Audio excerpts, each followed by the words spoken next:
Gloria al Señor. Hermanos, muy pero muy buena noche. Dios les bendiga a todos grande, poderosa y abundantemente en el nombre de nuestro Dios y Salvador, nuestro Señor Jesucristo. Vamos a empezar el mensaje de esta noche. Hoy es la segunda parte del tema que hemos venido tratando acerca del tercer templo. El tercer templo judío que será construido obviamente luego del arrebatamiento de la iglesia. Vamos a tratar hoy acerca del tercer templo judío y el tiempo de los gentiles. Vamos a hacer énfasis en eso, ¿ok? Vamos a orar. Padre, te damos muchas gracias por tu misericordia, gracias por tu infinito amor, por tu gracia, por tu verdad, gracias por tu Espíritu Santo que nos guía a la verdad, Señor. Te pedimos en el nombre de Jesús que tú nos guíes en esta enseñanza, que sea tu Espíritu Santo abriendo nuestro entendimiento para poder comprender y entender tu palabra, Señor. Te pido que me unjas con poder y unción de lo alto. Unge mi garganta, mi lengua y mi voz para predicar con denuedo y con autoridad tu bendita palabra, y que sea tu Espíritu Santo tomando el control de los aires y tomando aún el control de este lugar, de mi vida, de cada hermano, Señor, aún de cada hermano de la iglesia, de cada hermano aún que nos escucha a través de los medios, Señor. Dales entendimiento y sabiduría en el conocimiento de tu bendita palabra. Amén y amén. Gloria a Dios. Quiero que me acompañen por favor a Apocalipsis capítulo 11 y vamos a leerlo del 1 al 4. Apocalipsis 11 del 1 al 4.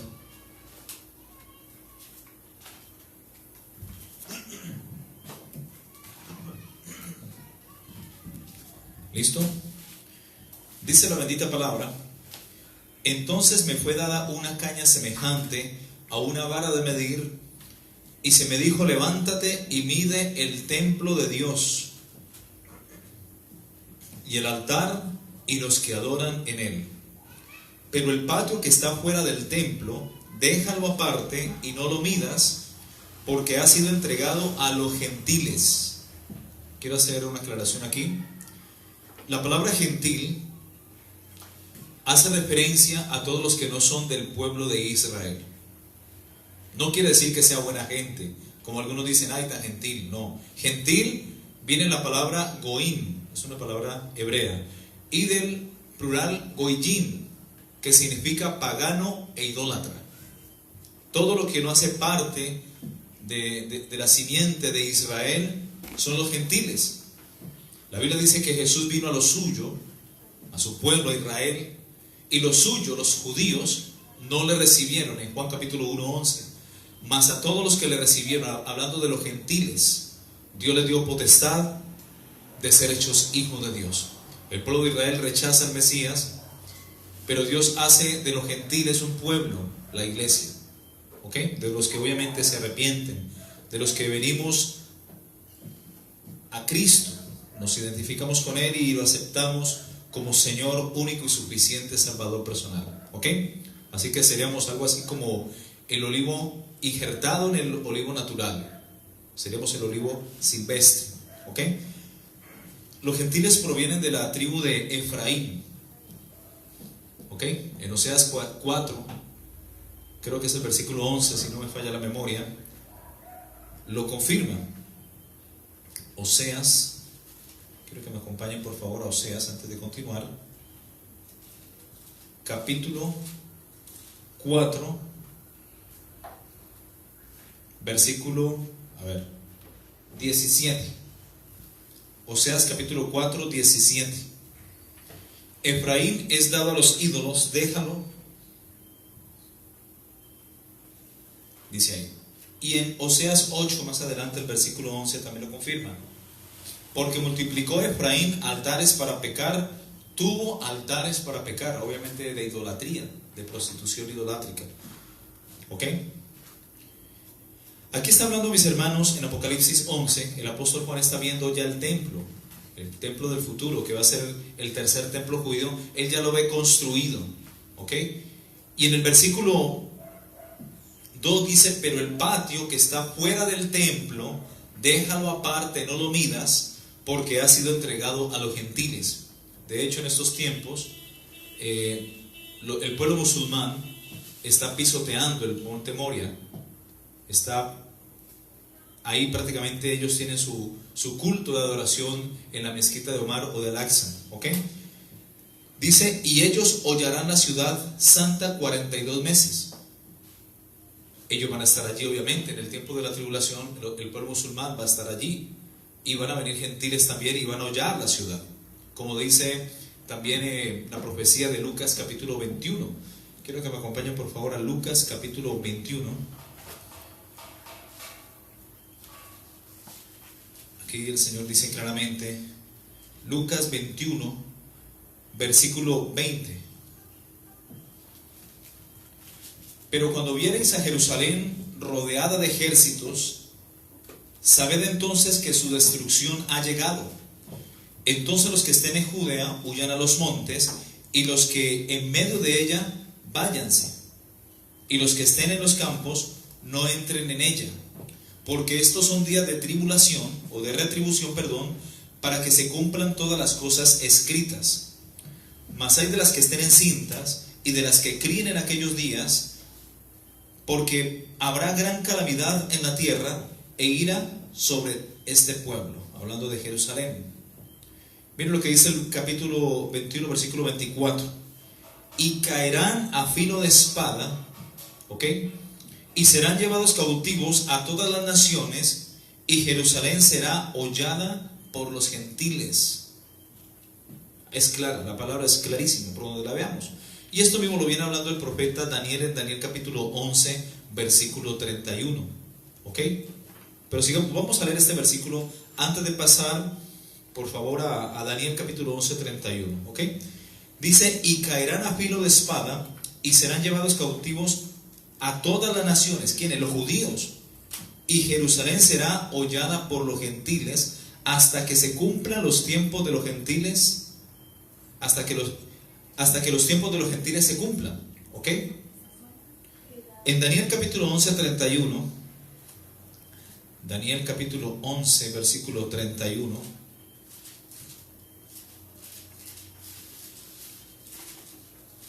dice lo siguiente: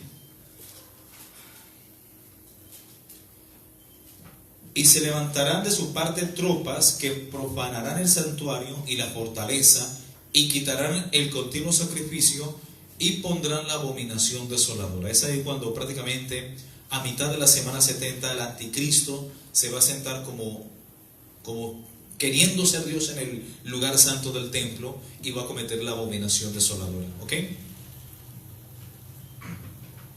Sigamos leyendo. Vamos a Zacarías capítulo 11. ¿Ok? Versículo 2. Pero el patio que está fuera del templo déjalo aparte y no lo midas, porque ha sido entregado a los gentiles, y ellos hollarán a Ciudad Santa 42 meses. Es decir, a partir de ahí vendrán el tiempo de la gran tribulación, que es la parte final de la tribulación, que se llama gran tribulación, 42 meses o 1260 días. ¿Ok? Y me llama poderosamente la atención que Jesucristo está hablando de algo que no ha sucedido, pero que va a suceder en tiempos futuristas.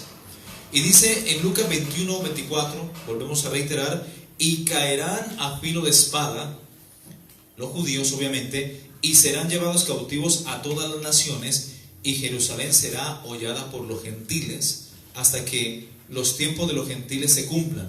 ¿Ok? Aquí puedo hacer referencia obviamente a lo que pasó en el año 70, obviamente, ¿ok? Cuando la ciudad de Jerusalén fue pisoteada por los gentiles, entraron al santuario con tropas, y hablando de en la diáspora de Edom, o el exilio romano, entró Tito Flavio Vespasiano, profanó el santuario, mató a los sacerdotes de turno, ¿ok? Y prendió fuego en el templo, ¿ok? Es cuando Jesús dice, no quedará aquí piedra sobre piedra que no fuere derribada. Eso se cumplió en el año 70 de nuestra era, 70 años después de Cristo, ¿ok? Pero esto también, algo muy similar va a pasar para el tiempo futurista, porque siempre Israel ha caído de exilio en exilios, y hasta ahora ha habido 3 exilios en Jerusalén, en Israel, en los cuales los israelitas siempre han sido afectados y han tenido que, por la fuerza, abandonar Jerusalén e ir a habitar a otras regiones. Eso es lo que le llaman la diáspora judía, que estaremos explicando más adelante, ¿ok? Sigamos leyendo. Versículo 3 de Apocalipsis capítulo 11. Y daré a mis 2 testigos que profeticen por 1260 días. O sea que a inicio de la tribulación, los dos testigos que van a ser Moisés y Elías van a profetizar, van a predicar el evangelio del reino juntamente con los 144,000 sellados desde Jerusalén. Ellos van a ser ungidos por Dios con este firme propósito, ¿ok? Van a atormentar obviamente a los moradores de la tierra durante los primeros 3 años y medio que dura el ciclo de la tribulación, ¿ok? Estos testigos son 2 olivos y los 2 candeleros que están en pie delante del Dios de la tierra. Algo muy importante lo dijo el profeta Zacarías en Zacarías capítulo 4, versículo 1 hasta el 14. Leamos y verá que es impresionante, mis hermanos, y nos da a entender que los 2 olivos que habla el versículo 4 de Apocalipsis capítulo 11 hace referencia a los 2 testigos, ¿ok? Los 2 olivos lo nombra aquí prácticamente el profeta Zacarías. Zacarías capítulo 4. Dice el candelabro de oro y los olivos.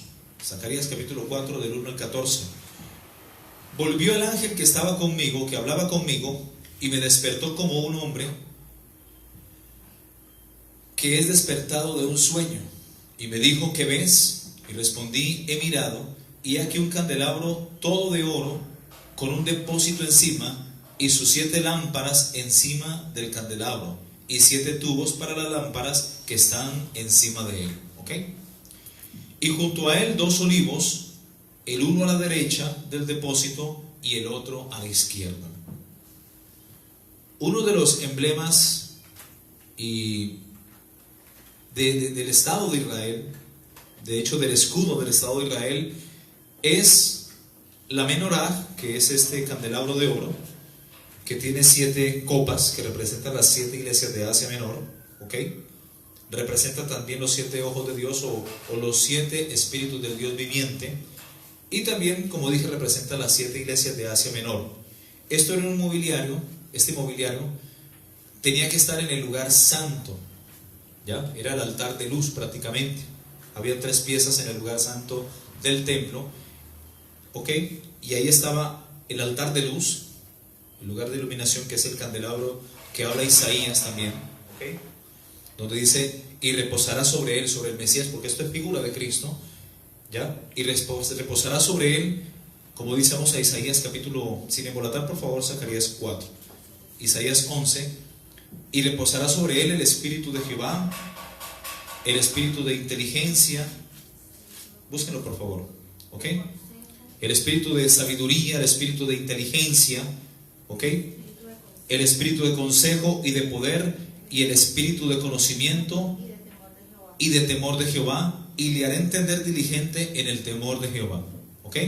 Cuando el sacerdote entraba al lugar santo, él empezaba aquí a encender la lámpara central. Representa el espíritu de Jehová, el espíritu de inteligencia, ¿ok? Acá en ese extremo, el espíritu de sabiduría, si no estoy mal, según el orden de Isaías, vuelvo a repetirlo. El espíritu de sabiduría, el espíritu de inteligencia. Ok. El espíritu de sabiduría, empezaba aquí. El espíritu de inteligencia, a ese extremo, al extremo de allá. El espíritu de consejo, aquí. el espíritu de poder y el espíritu de conocimiento y el espíritu de temor de Jehová. En ese orden era encendido el candelabro de oro o la menorá. Pero vemos también en el escudo del Estado de Israel que hay 2 olivos, uno a la izquierda y otro a la derecha. Esos 2 olivos son proféticos, representan a Elías y a Moisés, ¿ok? Representan los profetas. Y sigamos leyendo cómo lo dice y cómo lo describe Zacarías capítulo 4 una vez más, ¿ok? Ese candelabro tenía que estar lleno de aceite de oliva y tenía que brillar todo el tiempo. Y el sacerdote era el encargado de machacar las olivas, extraer el aceite y vertirlo puro sobre las lámparas y tienen que permanecer encendidas. ¿Ok? Así como tu corazón, que es la vasija, tiene que estar llena de aceite para poder ser luz. ¿Ok? Volvamos a Zacarías, por favor, capítulo 4. Y sigamos leyendo el versículo 3. Y junto a él 2 olivos, el uno a la derecha del depósito y el otro a su izquierda. Versículo 4. Proseguí y hablé diciendo a aquel ángel que hablaba conmigo, que es Cristo, obviamente: ¿qué es esto, Señor mío? ¿Ok? Aquí hay una tipología de Cristo. Aquí está Cristo, que se representa como el ángel de Jehová en el Antiguo Testamento. Esto es tipología o la cristofanía de Dios. Y el ángel que hablaba conmigo respondió y me dijo: ¿no sabes qué es esto? Y le dije: no, Señor mío. Un ángel no le responde Señor, pero a Jesucristo, al Verbo, en este caso el Verbo, el Hijo de Dios, le responde Señor. ¿Ok? Verso 6 dice: entonces respondió y me habló diciendo: esta es la palabra de Jehová a Zorobabel, que dice: no con ejército ni con fuerza, sino con mi espíritu, ha dicho Jehová de los ejércitos. Verso 7 dice: ¿quién eres tú, oh gran monte? Delante de Zorobabel serás reducido a llanura. Él sacará la primera piedra con aclamaciones de gracia, gracia a ella. Vino palabra de Jehová a mí diciendo: las manos de Zorobabel echarán el cimiento de esta casa, y sus manos la acabarán, y conocerás que Jehová de los ejércitos me envió a vosotros. Porque los que menospreciaron el día de las pequeñeces se alegrarán y verán la plomada en la mano de Zorobabel. Estos 7 son los ojos de Jehová, que les hablaba ahorita, que recorren toda la tierra. Hablé más y dije: ¿qué significan estos 2 olivos a la derecha del candelabro y a su izquierda? Hablé aún de nuevo y le dije: ¿qué significan las 2 ramas de olivo que por medio de los 2 tubos de oro vierten su aceite, o vierten de ese aceite como oro? Y me respondió diciendo: ¿no sabes qué es esto? Y dije: Señor mío, no. Y él dijo: estos son los 2 ungidos que están delante del Señor de toda la tierra. Y estos son los 2 ungidos que nos habla Apocalipsis capítulo 11, del versículo 3 al versículo 4, que es lo que hemos venido leyendo. ¿Ok? Cuando dice: y daré mis 2 testigos que profeticen durante 42 meses o 1260 días o 3 años y medio, ¿ok? Vestidos de cilicio, es decir, de negro, de luto. ¿Ok? Estos testigos son los 2 olivos y los 2 candeleros que están en pie delante del Dios de la tierra. ¿Ok? Esto hace alusión a lo mismo. ¿Ok? Entonces, ¿por qué es importante para los judíos en estos tiempos que sea en la era mesiánica levantado un tercer templo? Porque ellos necesitan volver a sacrificar y hacer sacrificios y presentar ofrendas al Dios eterno del cielo. ¿Ok? Así que desde la construcción, mis hermanos, del primer templo, ¿ya?, que fue destruido en el año 586 por los babilonios, ¿ok?, hasta estos tiempos, mis hermanos, han pasado 483 años hasta los tiempos de Cristo. Sumémosle los 2020 años que llevamos hasta ahora, ¿ok? Pero hasta Cristo transcurrieron 483 años, hasta ahí. Y eso se ha congelado, mis hermanos, y es el tiempo de la gracia. Es la dispensación de la gracia. Pero la Biblia nos habla de 490 años, según Daniel capítulo 9, 24, para tratar con Israel, para tratar con su pecado, para expiar la iniquidad, ungir al Santo de los Santos y sellar la visión y la profecía. Ese septenio que falta, ya lo hemos estudiado, nos habla que es el tiempo de tribulación. Así que desde la destrucción del segundo templo de Jerusalén, porque ahí volvieron a entrar en una diáspora los judíos, porque la diáspora babilónica o el exilio babilónico fue prácticamente en el año 586. Pero antes de esta diáspora, en el año 722 tuvieron otro exilio, que es el exilio asirio, ¿ok? Que vamos a estudiar un poco ahora más adelante.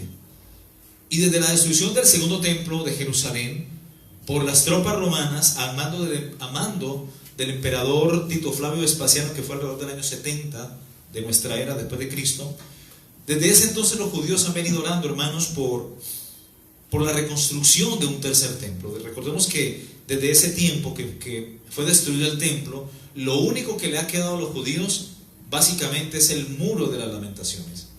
Es lo único sagrado ahí en el monte Moria que ha quedado para ellos, ¿ok?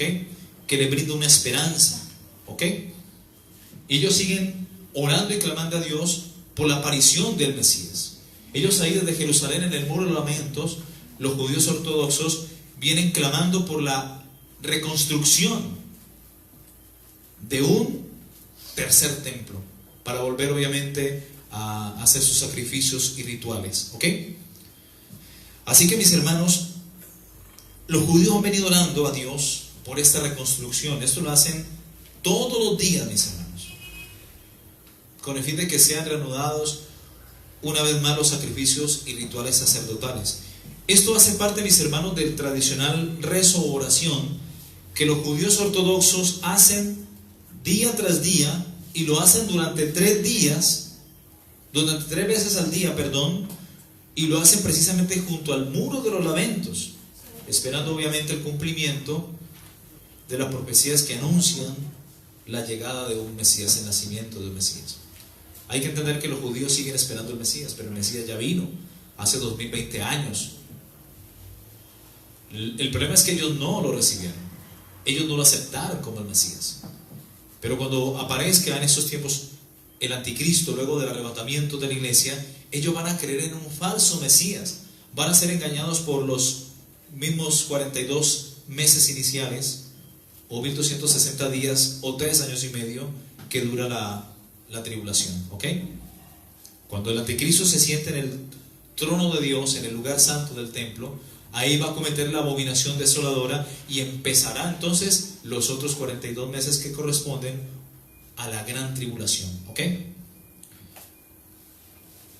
Así que ahí en el monte de Sión, ahí en el monte Moria, está puesta la esperanza bíblica y profética del pueblo de Israel, ¿ok?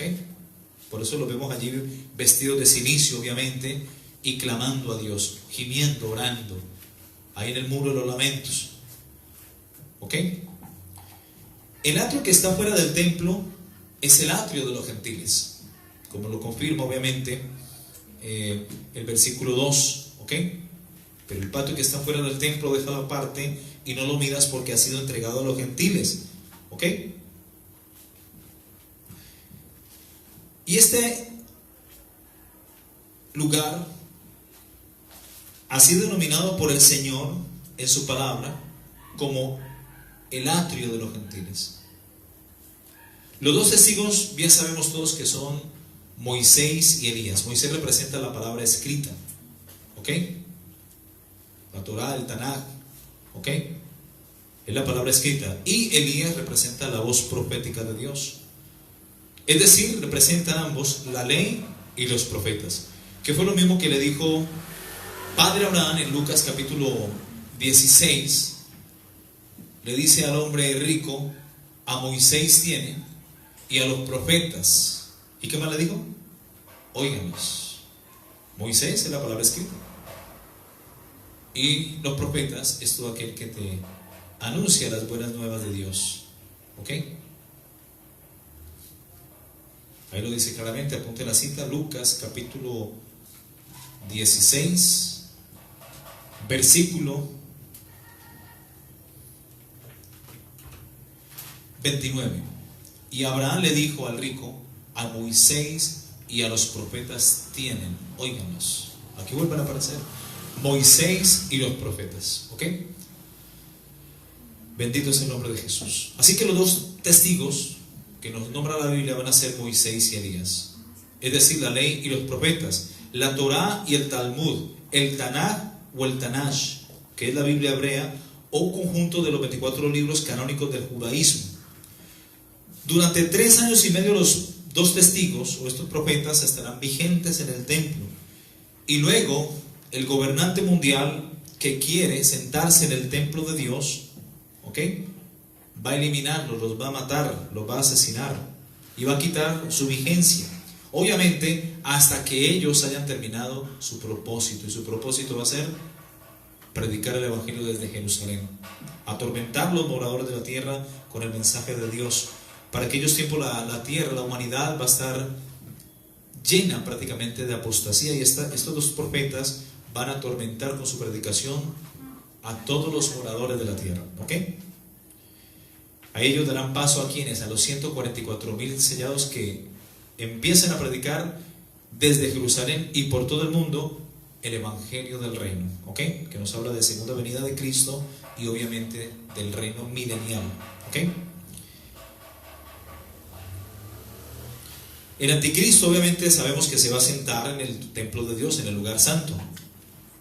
Va a cometer la abominación desoladora. Se va a proclamar Dios en la tierra, una vez los 2 testigos hayan sido eliminados. Pero cuando los 2 testigos sean eliminados, obviamente los moradores de la tierra se van a enviar regalos, se van a alegrar, van a hacer como fiesta en vista de que han sido eliminados aquellos hombres que los atormentaban con su predicación, ¿ok? Bendito es el nombre de Jesús. Amén.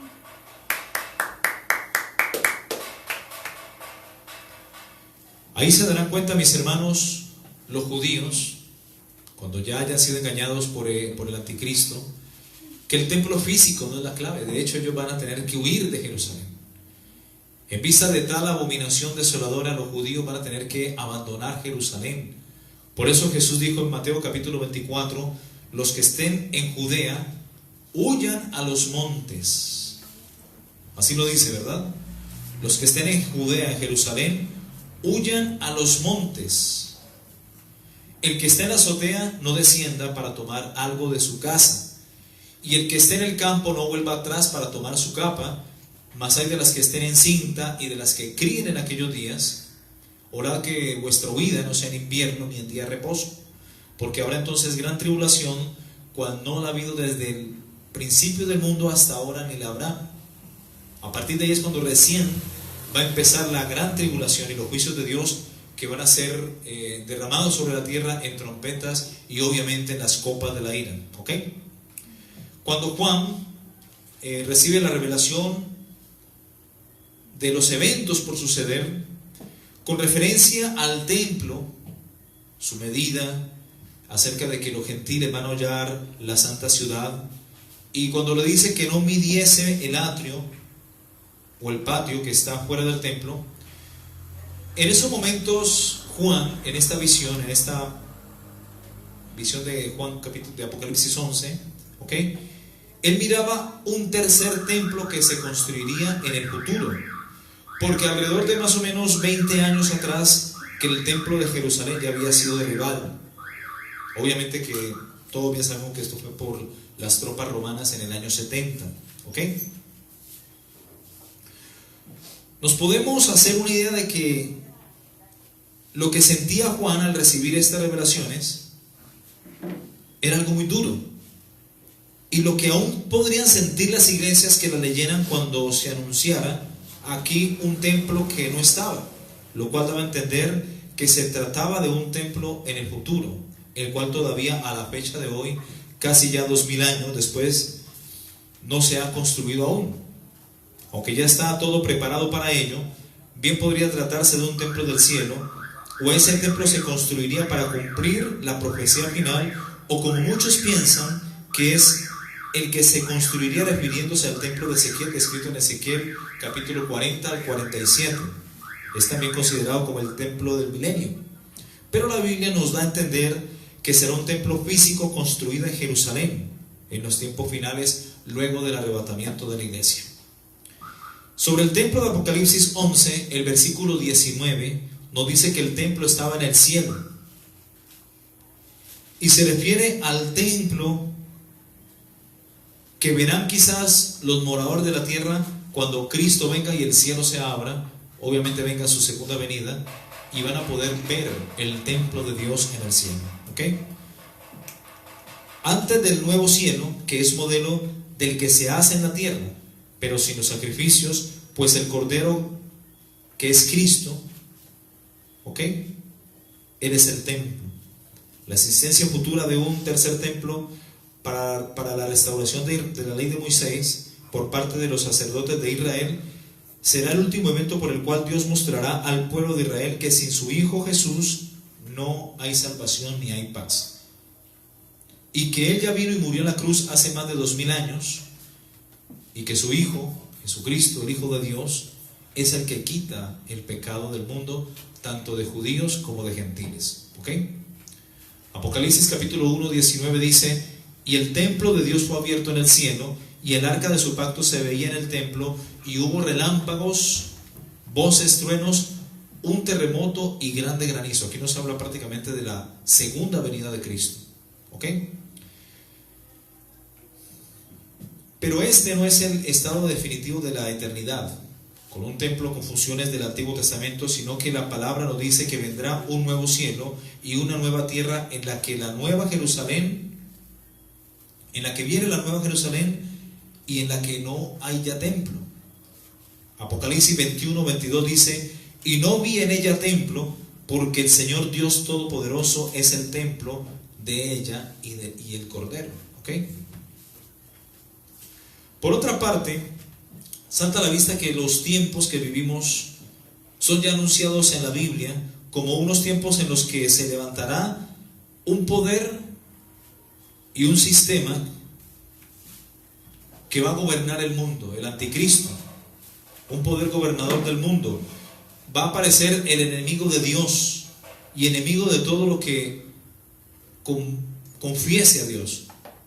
Va a ser enemigo de la palabra de Dios y va a ser opuesto a la moral y a Dios. Ese va a ser el anticristo. El laicismo radical en que todos los gobiernos del mundo están envueltos hacia una sociedad anticristo, la inmigrante guerra del Oriente Medio, que debe incluir la destrucción de Damasco según Isaías 17 del 1 al 3, la lucha por el monte del templo para la construcción de un tercer templo en Jerusalén, todas las naciones que rodean a Jerusalén, según Zacarías 12:14, que vendrán a batallar contra Israel, incluso la misma batalla del Armagedón que hace referencia a estos versículos. Y todo esto llegará hasta el tiempo en que, como muchos auguran, las mezquitas serán destruidas, porque son las que pisan el monte del templo en su lugar, que según algunos eruditos en el tema es donde está el lugar santo. Fuera está el patio de los gentiles, pero en realidad los planos originales están en el patio que está fuera del templo. Y por ley talmúdica, los judíos no pueden destruir ningún templo, así sea pagano, gentil, no pueden hacerlo. Esto por ley talmúdica no les es permitido a ellos destruir un templo. ¿Ok? Así que durante años, los túneles excavados debajo del monte del templo, según el temor de muchos, harían que la solidez del lugar caiga, quizás en un terremoto que desplomará las mezquitas. Esto sería lo más viable. Pero que los judíos vayan a destruir la mezquita de Omar o el domo de la roca, eso no va a pasar. Empezando que se desataría una guerra sin precedentes. Eso no pueden hacerlo. Así el anticristo venga a traer paz entre judíos y musulmanes. Pero la idea es que el tercer templo no va a ser construido obviamente donde está la mezquita de Omar o de Al-Aqsa, ¿ya? Sino más abajo. ¿Ok?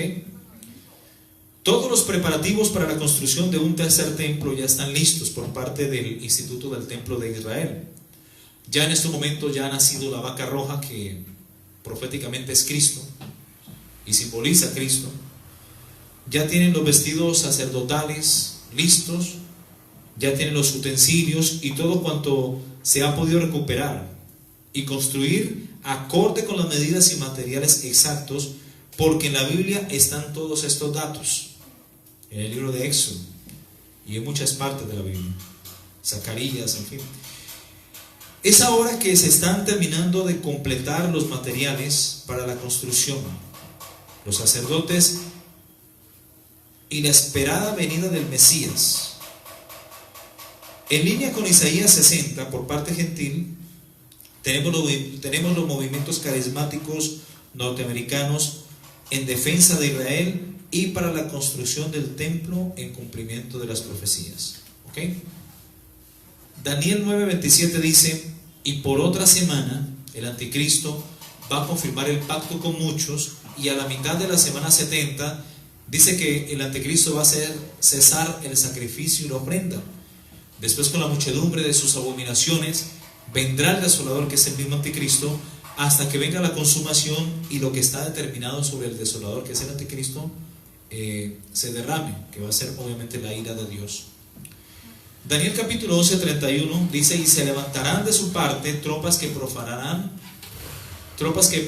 el santuario y la fortaleza, y quitarán el continuo sacrificio, y pondrán la abominación desoladora. Daniel capítulo 8, versículo 11 hasta el 12 dice: aún se engrandeció contra el príncipe de los ejércitos, y por él fue quitado el continuo sacrificio, y el lugar de su santuario fue echado por tierra. Daniel capítulo 8, del 11 al 12, el versículo 12, gloria al nombre de Jesús, dice: y a causa de la prevaricación le fue entregado el ejército junto al continuo sacrificio, y echó por tierra la verdad, e hizo cuanto quiso, y prosperó. Mateo 24:15 dice: por tanto, cuando veáis en el lugar santo la abominación desoladora que habló el profeta Daniel, el que lea entienda. Entonces los que estén en Judea huyan a los montes. En cada dispersión, mis hermanos, el pueblo de Israel le ha tocado en parte huir. A muchos los han cogido, los han esclavizado, han sido sujetos a esclavitud. En Daniel capítulo 12, versículo 7, hay una visión donde el profeta Daniel dice: y oí al varón vestido de lino, que estaba sobre las aguas del río, Daniel 12:7, el cual alzó su diestra y su siniestra al cielo, y juró por el que vive por los siglos, que será por tiempos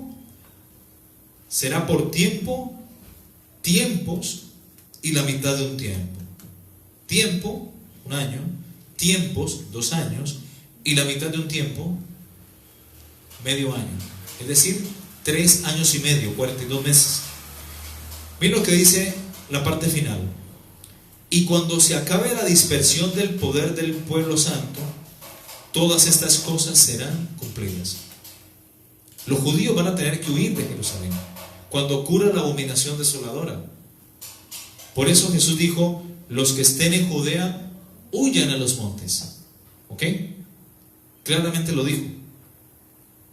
Y el que esté en su casa no vuelva atrás para tomar su capa. Cuando se acabe la dispersión del poder del pueblo santo, todas estas cosas serán cumplidas. ¿Ok?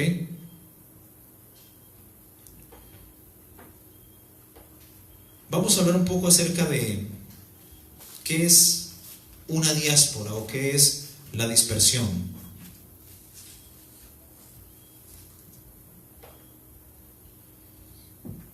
Una diáspora, mis hermanos, es la dispersión de un pueblo o una comunidad humana por diversos lugares del mundo. Es cuando son esparcidos lejos de su tierra natal. Pero hace referencia, según lo que estamos estudiando, que es la palabra, hace especialmente referencia a la dispersión de los judíos después de la destrucción del reino de Israel en el siglo VI antes de Cristo, alrededor del siglo VI. La diáspora judía o exilio se refiere a la dispersión de los judíos de Israel y los judíos posteriores fuera de lo que se considera su patria ancestral, es decir, la tierra de Israel, y de las comunidades construidas por ellos en todo el mundo. En términos de la Biblia hebrea, el término exilio o diáspora o dispersión indica el destino de los israelitas que fueron llevados al exilio del reino de Israel durante el siglo VIII antes de Cristo. y del reino de Judá durante el siglo VI antes de Cristo. Durante el exilio los hijos de Judá empezaron a ser conocidos como judíos, donde el primer exilio, ¿ya? Donde Mordejai, que es Mardoqueo, obviamente es el lugar donde en Esther capítulo 2 del 5 al 6 se hace mención de Mordejai o Mardoqueo, que prácticamente es el tío de la reina Esther. Es ahí cuando aparece por primera vez la palabra judío en la Biblia. ¿Por qué? Porque venían de Judá, ¿ya? Judío. Entonces a los de Judá les decían judíos y le dicen todavía, ¿ok? Entonces ahí empiezan ellos a ser conocidos como judíos. Mardojai, el judío, es decir, Mardoqueo, en el libro de Esther capítulo 2 del 5 al 6, es la primera mención bíblica del término judío. En la antigüedad, mis hermanos, Dios castigaba al pueblo de Israel de dos maneras, que a lo largo de la Biblia podemos encontrar. Una es a través de la dispersión o el destierro, a través de la expulsión, ¿ok? Y por tanto, seguido el destierro, la expulsión de su patria natal, de su tierra, viene la subsiguiente dispersión de un pueblo, en este caso del pueblo de Israel, que es lo que conocemos como diáspora o exilio, ¿ok?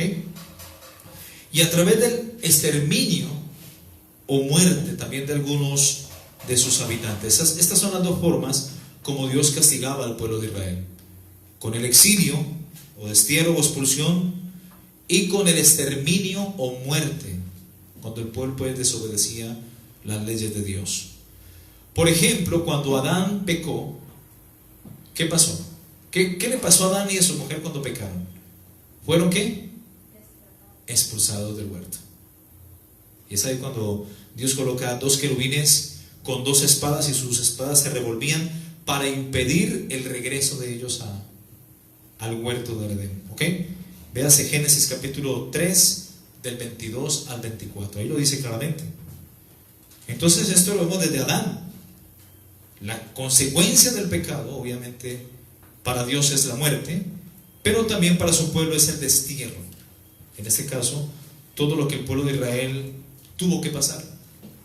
Ellos rechazaban los profetas, rechazaban los mensajeros de Dios, y obviamente tenían que sufrir las consecuencias de esto.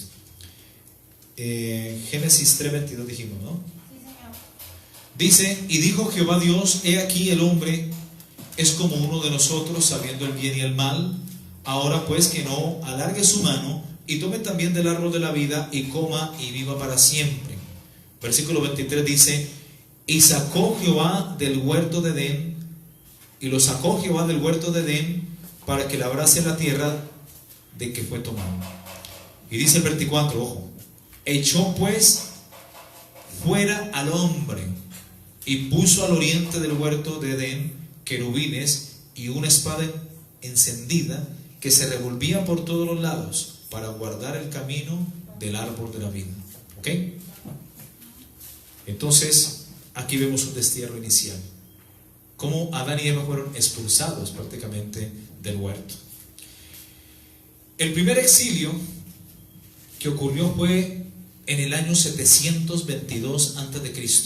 Este primer exilio se conoció como el exilio asirio. De ahí es cuando surge el pueblo samaritano, cuando hay una mezcla entre el pueblo judío y los sirios. ¿Ok? De ahí sale el pueblo samaritano. De hecho, los judíos y samaritanos, según Juan capítulo 4, no se llevaban entre sí. La expulsión del reino de Israel, que en este caso sería alusión a Samaria, por Tiglapileser III de Siria en el año 733 a.C. y su finalización por Sargón II con la destrucción del reino en el año 722 a.C. Eso fue 722 años antes de Cristo. Empezó en el 733 y terminó en el 722. Quizá fue un exilio corto, pero tuvo también sus consecuencias. ¿Ok?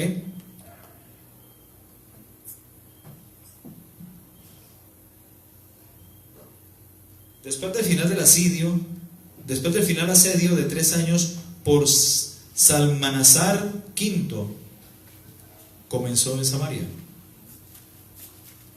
La cautividad de Nínive es la denominación tradicional de los hechos narrados en la Biblia, según los cuales los israelitas del reino septentrional de Israel, regido en ese momento por Pekah, fueron deportados a Nínive tras la conquista de su territorio por el imperio asirio bajo Tiglat-Pileser III y Salmanasar V. Los posteriores reyes asirios, Sargón II y su sucesor Sennacherib, dieron fin al exilio, que duró 22 años a partir del año 733 hasta el 722 a.C.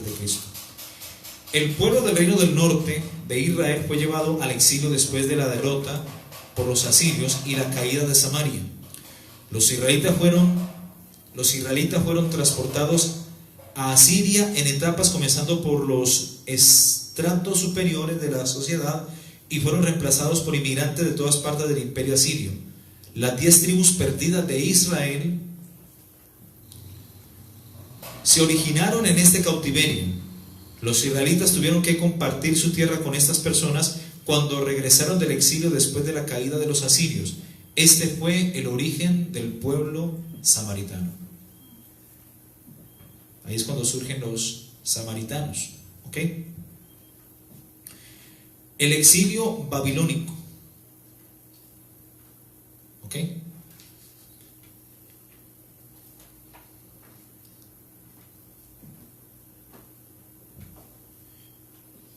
El exilio babilónico fue en el año 586 después de Cristo. Ahí es cuando se origina prácticamente el exilio babilónico, ¿ok?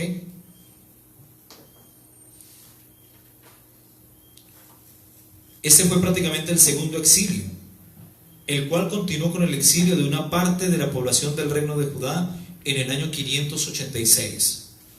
El exilio en Babilonia terminó después de 70 años con la declaración del rey Ciro en el año 538 de que los judíos exiliados se les permitiera regresar a Jerusalén y construir el templo en Yehú Medianata, una provincia autónoma del imperio Aquemenida. Tras el asedio de Jerusalén en el año 63, cuando se origina la revuelta de los celotes, el reino hasmoneo se convirtió en un protectorado de Roma, y en el año 6 después de Cristo se organizó como la provincia romana de Judea.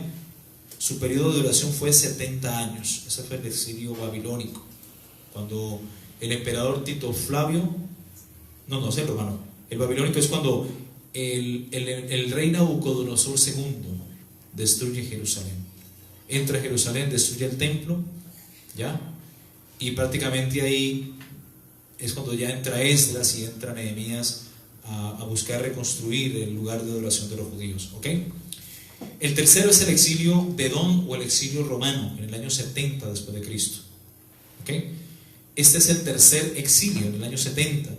Los judíos se rebelaron contra el imperio romano en el año 66 después de Cristo, durante el periodo conocido como la Primera Guerra Judeo-Romana, que culminó con la destrucción de Jerusalén en la revuelta de los celotes en el año 70 después de Cristo, en manos del emperador romano Tito Flavio Vespasiano. Durante el asedio de los romanos destruyeron el segundo templo y la mayor parte de Jerusalén, y los judíos fueron esparcidos por todo el mundo. Jesús profetizó la destrucción del segundo templo en Mateo 24 del 1 al 2, cuando entró a Jerusalén y le muestra los edificios a los judíos de las edificaciones del templo, y les dice: no quedará aquí piedra sobre piedra que no sea derribado, ¿okay? Este evento marcó el inicio del tercer exilio, o exilio romano, también llamado como exilio de Edom. Su periodo de duración fue de 1878 años, desde el año 70 hasta el año 1948, que es cuando los judíos llegan a Israel, después de 1878 años que no tenían patria ancestral, no tenían prácticamente un lugar, decir, esta es mi tierra. ¿Ok? En este exilio, líderes y élite judías fueron exiliados, asesinados y otros vendidos como esclavos.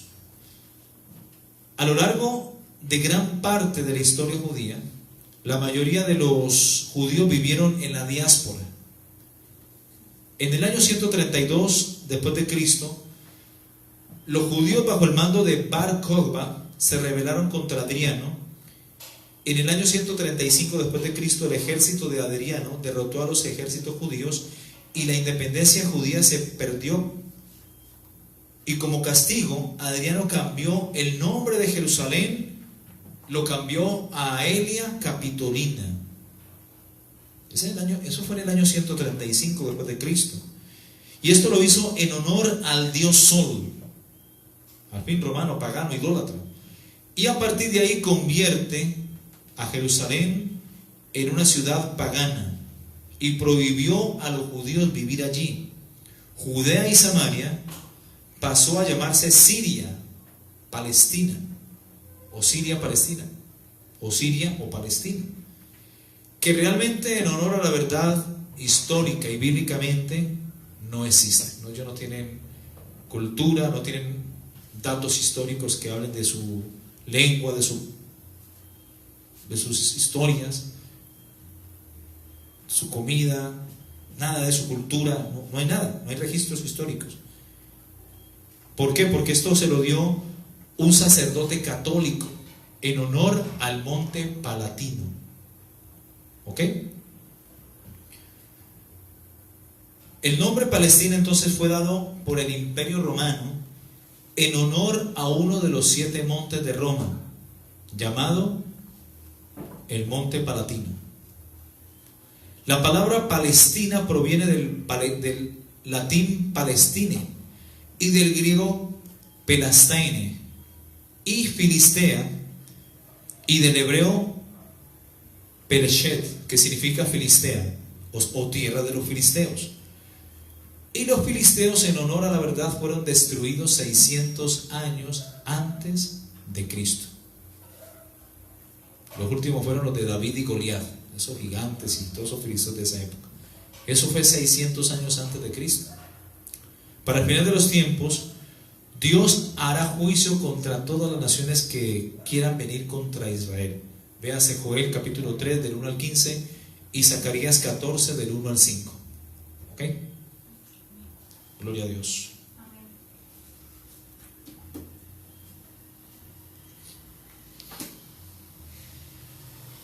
Así que mis hermanos, volviendo al tema, aunque no me he salido del tema obviamente, pero volviendo a donde quedamos, porque estamos tratando de las diásporas, que era algo que quería que quedara como algo claro, ¿no?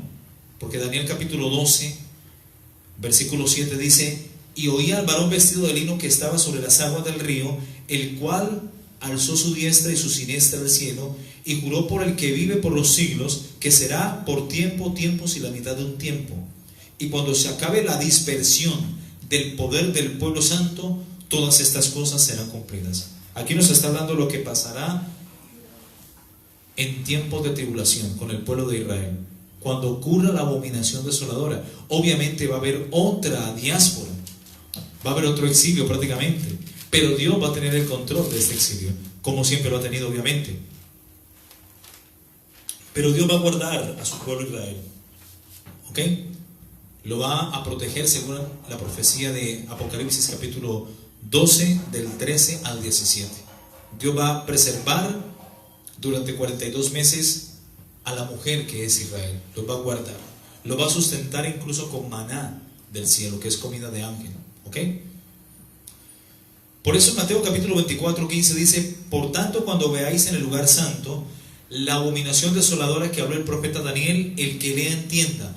Entonces los que estén en Judea huyan a los montes. Miren que ellos van a tener que, en vista de la abominación desoladora, van a tener que abandonar Jerusalén. Van a tener que huir al desierto, a los montes. Marcos capítulo 13 y 14 también lo confirman, ¿ok?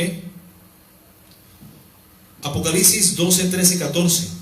Apunten esta parte, es importante.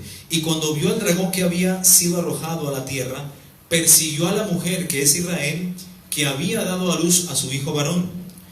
Y se le dieron a la mujer alas, como dos alas de la gran águila, para que volase delante de la serpiente, que es el diablo, al desierto, a su lugar donde es sustentada por un tiempo y tiempos, y la mitad de un tiempo, es decir, 3 años y medio, que corresponde a 42 meses o 1260 días.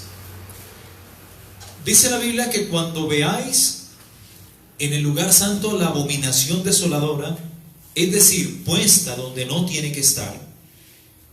Esta es otra clave sobre el templo, porque aquí está haciendo referencia, alusión al templo, puesta obviamente en el lugar santo del templo.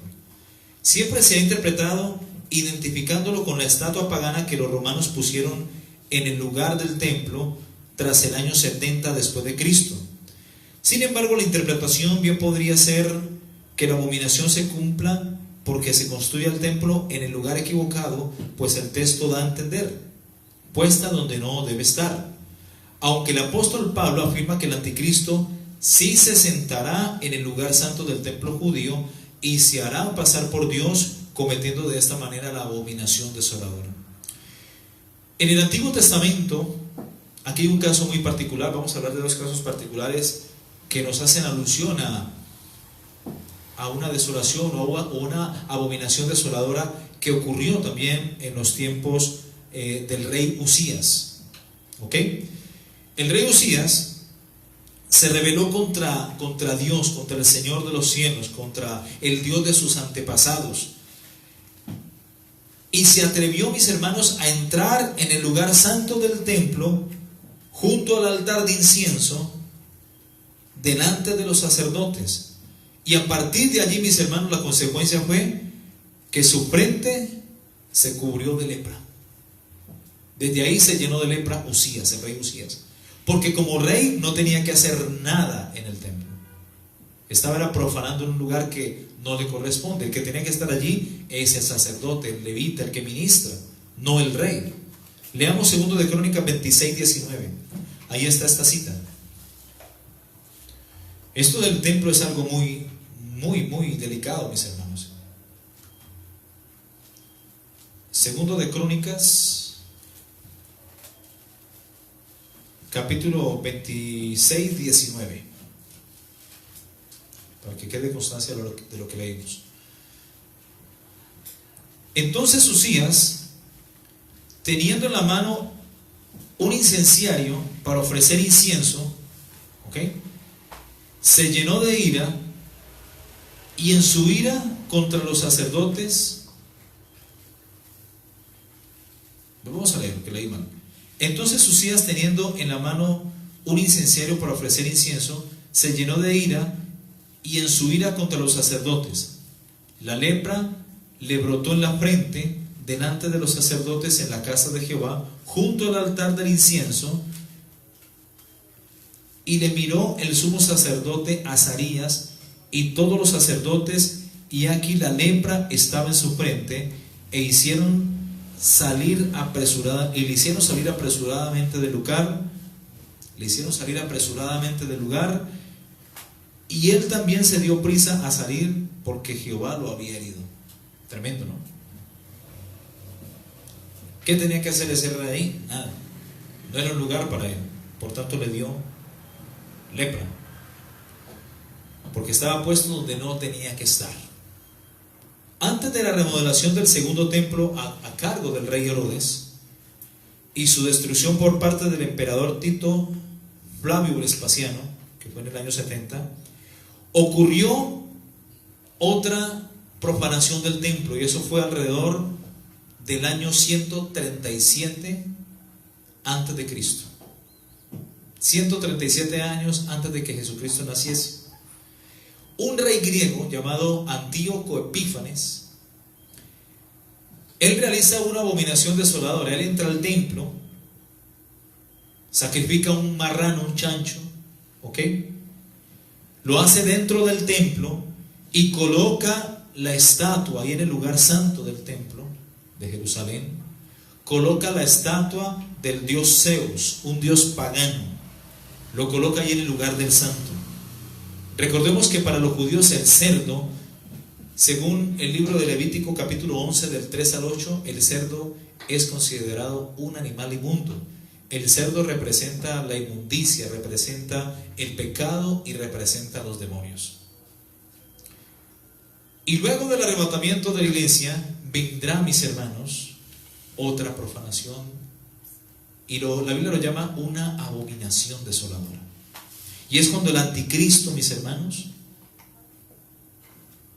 se va a sentar en el lugar santo del templo, se va a proclamar Dios sobre la tierra y va a pedir la adoración del mundo entero.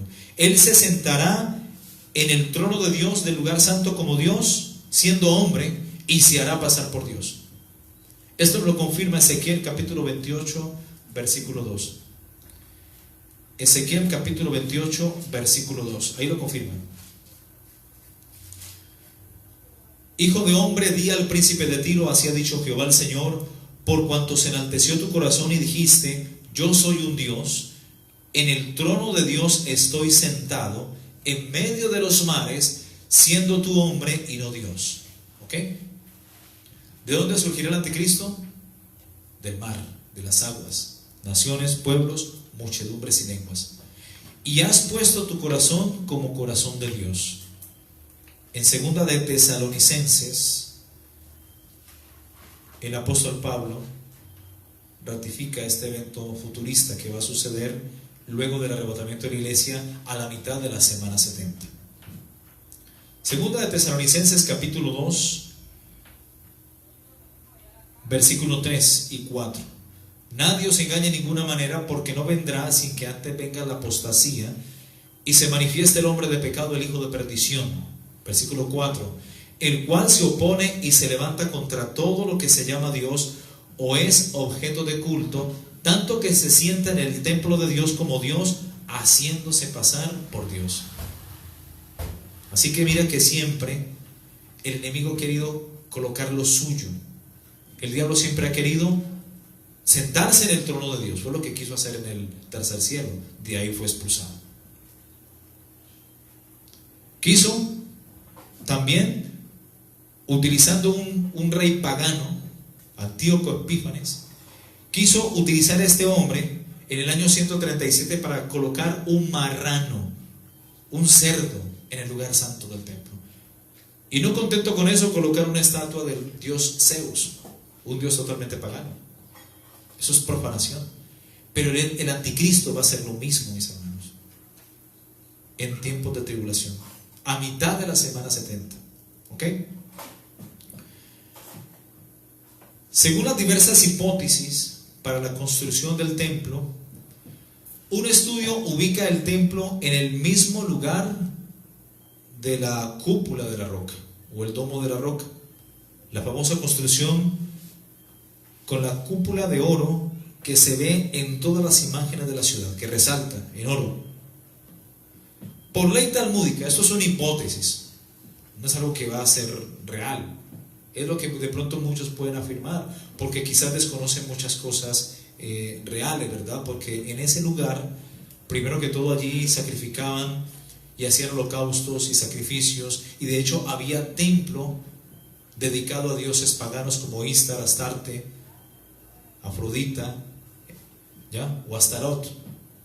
Y por ley talmúdica un judío no puede colocar un templo sagrado en un lugar donde haya abominación. ¿Ok? Eso es solamente una hipótesis. Y otra cosa es que por ley talmúdica los judíos no pueden construir templo donde haya otro templo. Por tanto no pueden destruirlo para construir su templo. No pueden hacer esto de ninguna manera.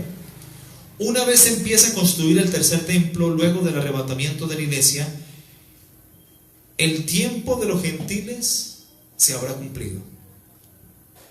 ¿Ok? Los gentiles convertidos a Cristo, obviamente ya estaremos en el cielo, seremos arrebatados. La iglesia dejará de predicar y ahora la prioridad se convertirá para salvación el pueblo de Israel.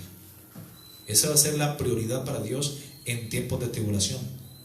Otra hipótesis la ubica al norte de Kaufman que indica que el lugar del templo está intacto y hay posibilidad de construirlo, dejando en pie la cúpula y la mezquita en la zona llamada el atrio de los gentiles, que está fuera del templo, y que además también puede comprender el templo de Ezequiel sin las murallas exteriores, que bien podría continuarse en dos etapas. Pero la propuesta presenta un panorama confuso con los dos templos de dos religiones, y habrá quien piense en una catedral en el extremo sur, y la tercera hipótesis ubica el templo al sur dejando el norte libre, pero coincidiría con la mezquita de Al-Aqsa. Pero la hipótesis más acertada sería la segunda, la cual indica que se construirá en la explanada anterior o patio que está fuera del templo, cuando dijo Dios a Juan: no lo midas, porque ha sido entregado a los gentiles, y ellos hollarán la ciudad 42 meses. ¿Ok? Como lo ratifica Apocalipsis capítulo 11 del 1 al 2. ¿Ok? Jerusalén será dejada a los judíos. La iglesia habrá llegado al fin de la gran comisión. Los que tenían que salvarse habrán aceptado ya a Cristo. Y el último tiempo será para que los judíos se puedan reconciliar con Dios, recibiendo a Jesucristo como el verdadero Mesías, quien viniendo en las nubes les librará de la destrucción que todas las naciones habrían planeado contra ellos en la batalla del Armagedón, según Zacarías capítulo 14 del 1 al 5. Estamos en la transición entre el tiempo de los gentiles y el de la conversión de Israel.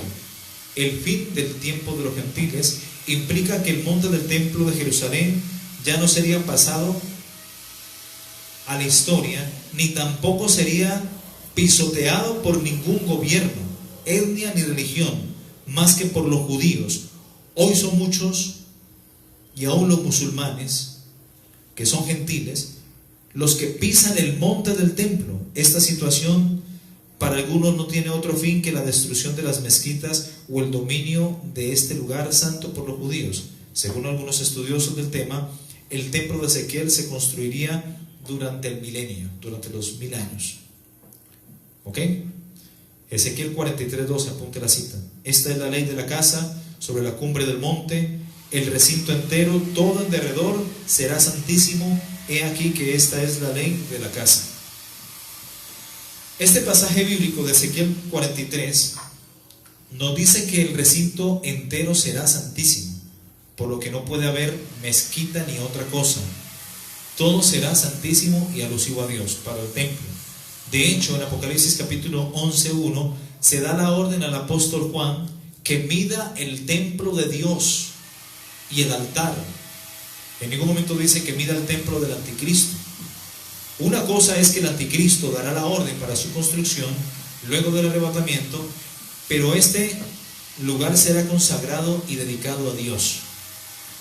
El templo de Ezequiel es llamado también por muchos el cuarto templo, pero hay una gran controversia que puede establecerse de nuevo entre los sacrificios de animales, que no puede estar vigente después de Cristo, y menos cuando venga a la tierra, ni para el milenio, estando Cristo en el cielo, porque los que allí están ya son salvos. Los sacrificios y aún la construcción de un tercer templo se llevará a cabo una vez la iglesia sea arrebatada al cielo, porque no pueden haber dos templos, la iglesia y el templo judío. La iglesia tiene que ser levantada para que el anticristo dé la orden de edificar el tercer templo judío.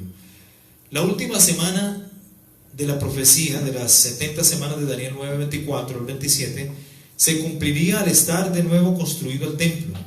Las conversaciones para la paz en Palestina entran en una fase decisiva al tratar la capital del estado o de los dos hipotéticos estados, Jerusalén, un tema que nadie quiere abordar porque es incumplible. ¿Ok? Bendito es el nombre de Jesús. Gloria al nombre de Jesús. Vamos a dejarlo hasta allí, mis hermanos. ¿Ok? Y eso ya lo terminamos ya, si Dios quiere, la otra semana. Ya queda poco, pero... ¿O no? Aquí estamos hoy, es viernes, el domingo. ¿Ok? Vamos a orar, dejémoslo hasta ahí, mis hermanos. Bendito es el nombre de Jesús. Amén. Gloria al Señor. Gloria al nombre de Jesús. Y vamos a continuar para entender un poco el desenlace de esta enseñanza acerca del tercer templo judío y el tiempo de los gentiles. ¿Ok? Padre, muchísimas gracias por tu bondad, por tu misericordia, gracias por tu Espíritu Santo, gracias por tu bendita y eterna palabra, Señor. Gracias porque cada día tu palabra es nueva, Señor. Cada día aprendemos de ella por tu Espíritu Santo y tú cada día nos alimentas, nos instruyes. Tú cada día nos revelas tu palabra, Señor, la cual es bendita, Señor. Muchas gracias, Señor, y te pido, Padre, que bendigas a todos los hermanos que escuchan este mensaje.